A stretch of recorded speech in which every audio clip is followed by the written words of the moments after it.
चलिए श्रृंखला आगे बढ़ाते हैं। ये जो टॉपिक चल रहा है आज शुरू हो रहा है एकीकृत पेंशन योजना यूपीएस यूनिफाइड पेंशन स्कीम। ये ज़्यादातर प्रीलिम्स के लिए महत्वपूर्ण है।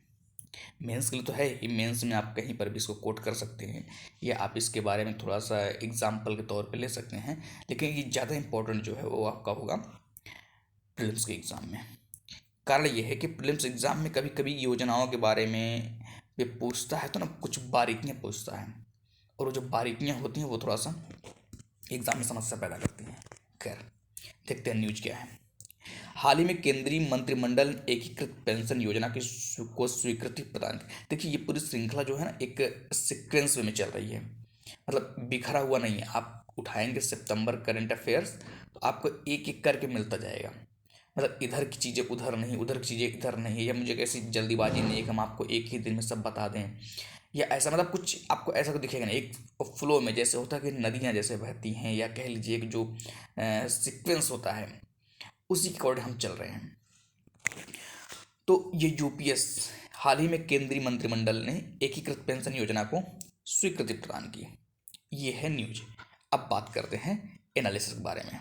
सबसे पहले क्या है कि एकीकृत पेंशन योजना के बारे में देखिए।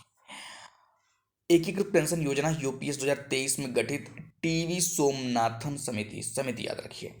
कौन सी समिति है? टीवी सोमनाथन समिति की सिफारिशों पर आधारित है। पहला पॉइंट प्रीलिम्स के लिए बहुत इंपॉर्टेंट, मैं फिर बोल रहा हूं। ज्ञातव्य है कि पुरानी पेंशन योजना ओपीएस की लगातार मांग के कारण इस समिति का गठन किया गया था। गठन किस लिए किया गया था? ओपीएस के लिए। ठीक है, याद रखिएगा। किसके लिए? OPS, old pension scheme.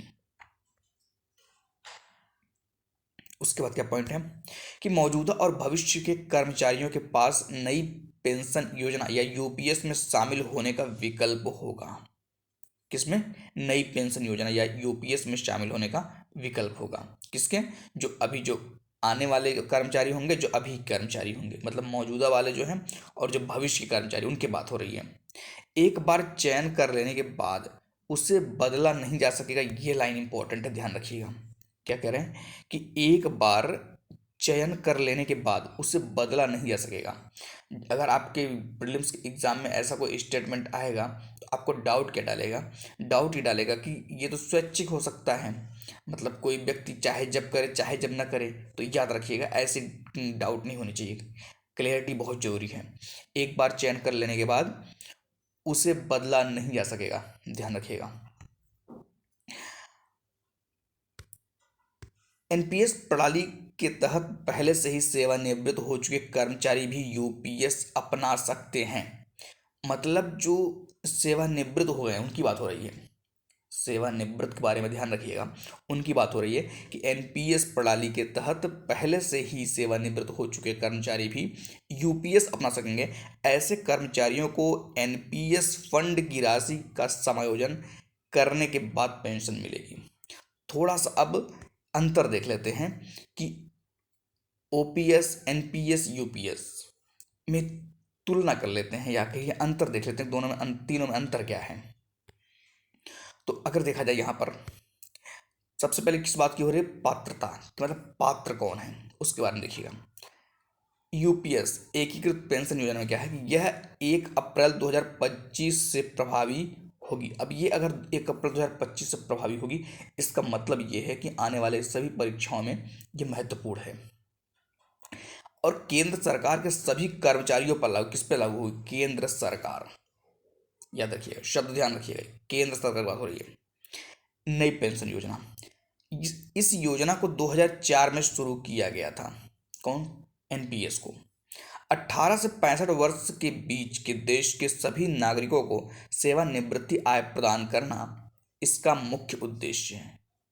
As याद रखिएगा, 18 से 65, चेंज किया जा सकता है एग्जाम में, 18 से 60, ऐसा कमीशन का थोड़ा सा रहता है।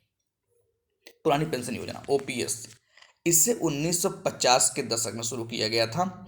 यह केवल सरकारी कर्मचारियों के लिए लागू थी, केवल सरकारी कर्मचारियों।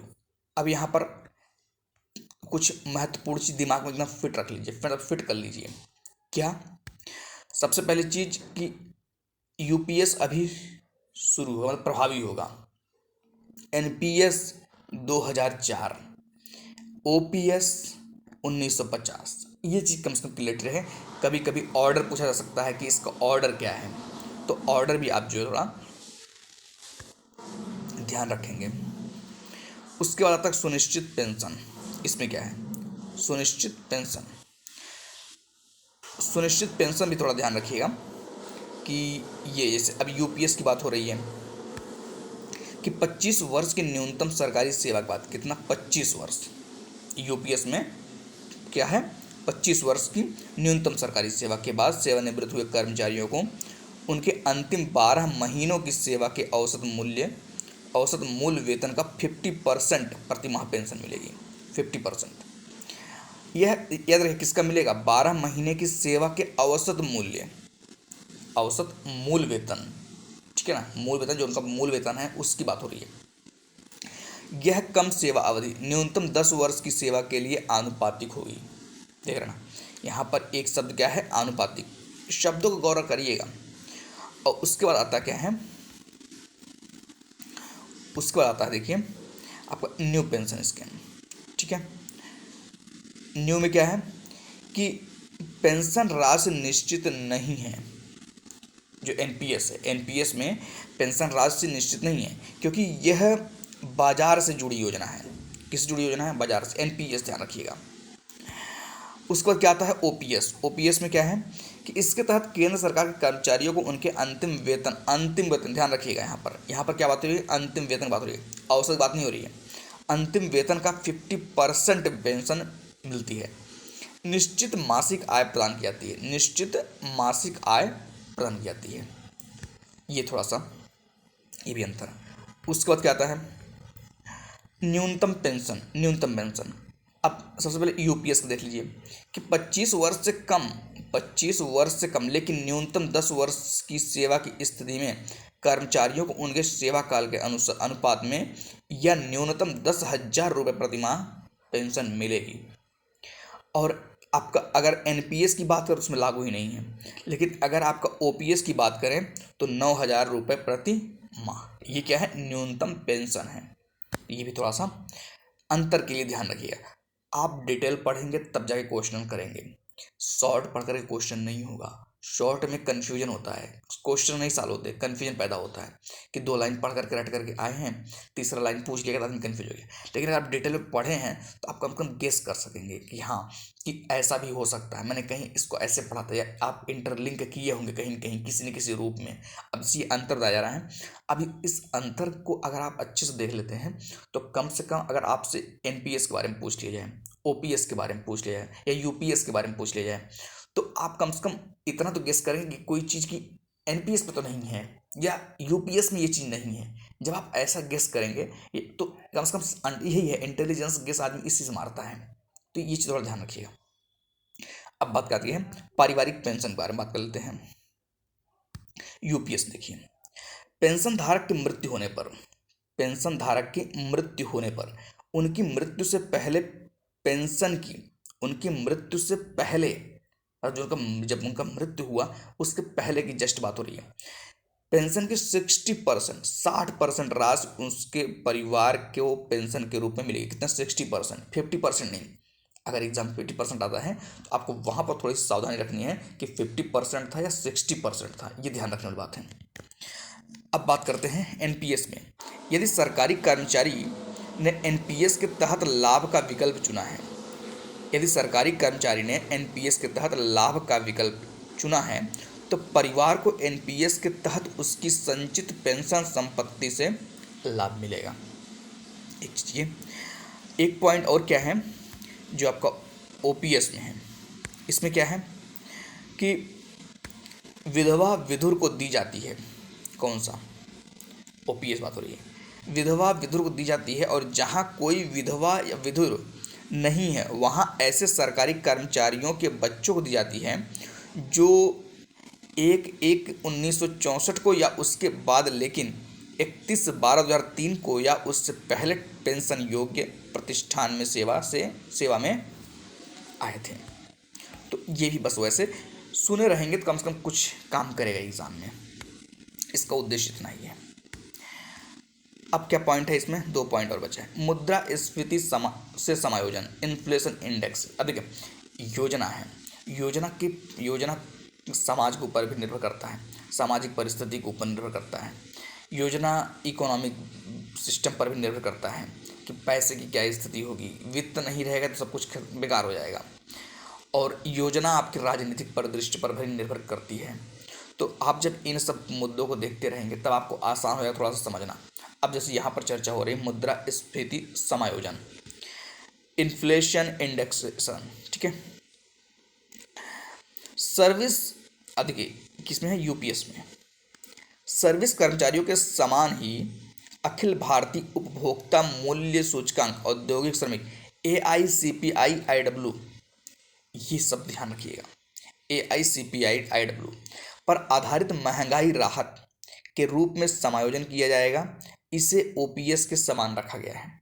किसके समान रखा गया है, ओपीएस के समान, मतलब ओल्ड पेंशन, मतलब यूपीएस और ओपीएस इस मामले में बराबर है। और एनपीएस में ये चीज़ उपलब्ध ही नहीं है, एनपीएस में ये चीज़ उपलब्ध नहीं है। पेंशन भोगियों को मूल्य वृद्धि के खिलाफ, किसकी बात हो रही है, ओपीएस की। पेंशन भोगियों को मूल्य वृद्धि के खिलाफ पेंशन में महंगाई राहत दी जाती है। पेंशन भोगियों के अलावा पारिवारिक पेंशन भोगियों को भी महंगाई राहत दी है। किसको, पारिवारिक पेंशन भोगियों को भी, याद रखिएगा, पेंशन भोगी एक अलग चीज़ है, पारिवारिक पेंशन भोगी ये अलग चीज़ है, ध्यान रखिए इस चीज़ को। उसके बाद एक लास्ट पॉइंट है योगदान के बारे में। योगदान याद रखेंगे, वैसे भी आप सुन लेंगे अच्छे से, तो योगदान अगर आएगा भी ना तो आप कम से कम गलत नहीं करेंगे, तुक्का भी मारेंगे तो सही जाएगा। किसकी बात हो रही है, यूपीएस। कर्मचारी का अंशदान नहीं बढ़ेगा, याद रखिएगा, यूपीएस में कर्मचारी का अंशदान नहीं बढ़ेगा। सरकारी योगदान 14% से बढ़कर 18.5% हो गया है। कितना, 14% से बढ़कर 18.5% हो गया है। और इसका बाद ये जो है आपका यूपीएस के बाद आते हैं एनपीएस। कर्मचारियोों को अपने वेतन का 10% अंशदान करना जरूरी, कितना, 10%, ये पॉइंट ध्यान रखिएगा। जबकि नियोक्ता 14% तक अंशदान कर सकते हैं, नियोक्ता 14% तक अंशदान कर सकते हैं। कर्मचारी को अलग से योगदान करने की आवश्यकता नहीं है। ओपीएस में कर्मचारी को अलग से योगदान करने की आवश्यकता नहीं है। तो अब इसको जो थोड़ा सा ध्यान रखिएगा। कंक्लूजन तो आप वैसे याद रखिए, ये निष्कर्ष जो है वैसे दिमाग में रखिए कि एकीकृत पेंशन योजना का लक्ष्य ओपीएस और एनपीएस, ध्यान दीजिएगा, ओपीएस और एनपीएस दोनों के सर्वोत्तम पहलुओं को शामिल कर एक सुनिश्चित न्यूनतम पेंशन को फिर शुरू करना है। मतलब कि यूपीएस की बात करेंगे तो ओपीएस और एनपीएस की जो अच्छी गुणवत्ता चीज़ें हैं उसको शामिल किया गया यूपीएस में। इसके अलावा यूपीएस का लक्ष्य सरकारी कर्मचारियों और उनके परिवारों, सरकारी कर्मचारियों और उनके परिवारों के लिए वित्तीय सुरक्षा एवं जीवन की गुणवत्ता में सुधार करना भी है। तो कुछ टर्म्स याद रखिएगा जिससे कि कंक्लूजन लिखने में आसानी होगी आपको।